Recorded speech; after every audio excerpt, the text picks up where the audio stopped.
Hello friends, good evening to all of you and welcome to my class Medha IQ.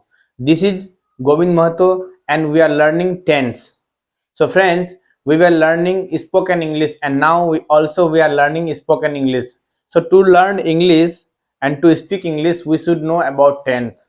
Not only about tense, rather we should know the sentences which are coming in tense. So friends, keep it up in your mind that if you want to speak more and more, if you want to speak English with everyone, so you should know the tense, the translations that come in tense.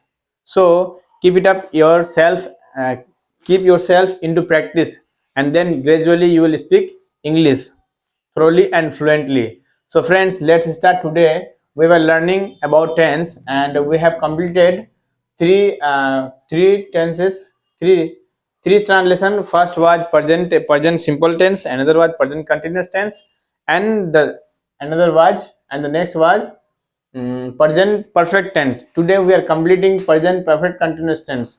तो दोस्तों आज हम लोग complete करेंगे present perfect continuous tense. इससे पहले हम लोग जो है 3 तरह का वाक्य कंप्लीट कर चुके हैं और हम लोग ये लेवल 2 में चल रहे हैं, तो इसलिए हम लोग को जो एक का चार प्रैक्टिस करते हुए चलना है. तो आप लोग को भूलना नहीं है, ये प्रैक्टिस जो है आप लोग को जारी रखना है. जितना आप प्रैक्टिस करेंगे उतना ही ज्यादा जो है आप इंग्लिश बोलने सीखेंगे, समझने सीखेंगे. चलिए आज हम लोग शुरू करते हैं प्रेजेंट परफेक्ट कंटिन्यूअस टेंस. ये जो सेंटेंस है इसका नाम है प्रेजेंट परफेक्ट कंटिन्यूअस टेंस. ये नाम अगर आपको याद ना भी रहे चलेगा, लेकिन जो ये ट्रांसलेशन है ये आपको याद रहना चाहिए. तो आज हम लोग शुरू करते हैं. तो क्या है, मैं खाते आ रहा हूँ. तो ये तो हम लोग पहले स्टेप लेवल 1 में कंप्लीट कर चुके थे. तो आज इसका 4 करना है. मैं खाते आ रहा हूँ, आई हैव बीन ईटिंग. उसका फिर नेगेटिव में बोलना नहीं, मैं नहीं खाते आ रहा हूँ, I have not been eating. क्या मैं खाते आ रहा हूँ, हैव आई बीन ईटिंग. क्या मैं नहीं खाते आ रहा हूँ, have I not been eating. उसके बाद तुम खाते आ रहे हो, यू हैव बीन ईटिंग. तुम नहीं खाते आ रहे हो, you have not been eating. क्या तुम खाते आ रहे हो, हैव यू बीन ईटिंग. क्या तुम नहीं खाते आ रहे हो, have you not been eating. हम लोग खाते आ रहे हैं, वी हैव बीन ईटिंग. हम लोग नहीं खाते आ रहे हैं, we have not been eating. क्या हम लोग खाते आ रहे हैं, हैव वी बीन ईटिंग. क्या हम लोग नहीं खाते आ रहे हैं, have we not been eating. उसके बाद आ जाएंगे वे लोग में, वे लोग खा रहे हैं, दे आर ईटिंग.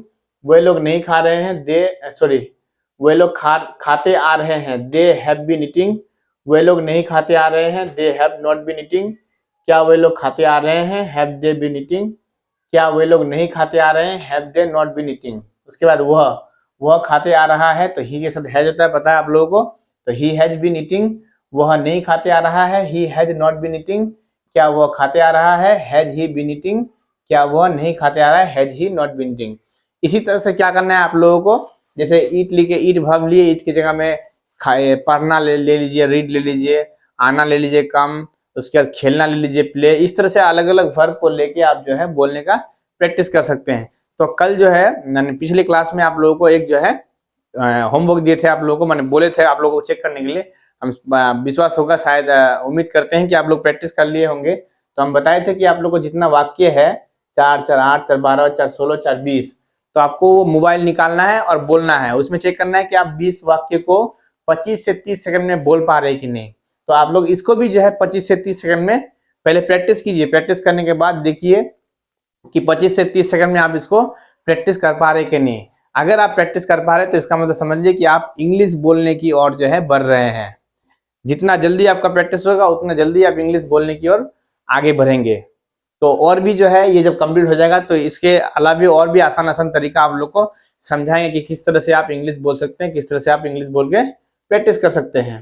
तो चलिए दोस्तों, इस तरह से जो है आप लोग क्लास के साथ जुड़े रहिए, क्लास को देखते रहिए, और क्लास अगर पसंद आए तो इसको सेव कर लीजिए और इसके साथ, इस क्लास के साथ जुड़े रहिए. धन्यवाद.